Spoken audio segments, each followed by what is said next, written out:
Diabetic coma. We want to take a look at a drawing you did of your experience, and while we look at it, tell us what you remember and how you remember it. Right. Go ahead. Well, I was lying on this examining table in an emergency room, and there were doctors around me, women doctors, and I was just lying there, and all of a sudden, I started floating out of my body, and I was going up.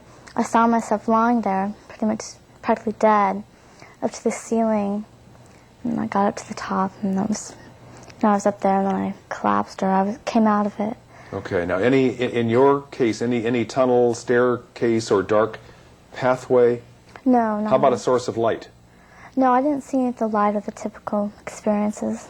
All right. Like that. I did have another segment of it about the buttons. Go ahead. Okay, I was in a room, and I was lying there in a hospital, and these doctors were telling me to push this button, and I kept telling them, no, I'm afraid.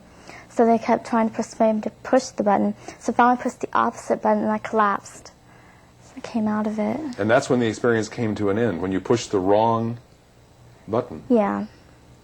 Oh, what an interesting description. Now, what's fascinating about this to me is that when I talked to Michelle when she was 10, I said to her, how did you know that they were doctors?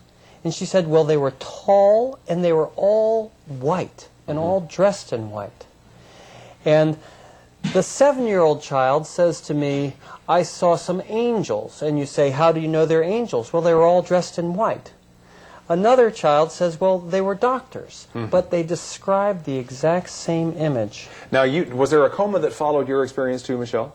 Yeah, I was in a coma for 2 days. And then afterwards, when did you tell someone about this experience you had, and how did they react? And for a while, I think I told my mom about it, but I thought they were dreams. So I don't know how long that was before I told her, but everyone just listened to me calmly, listened to my story.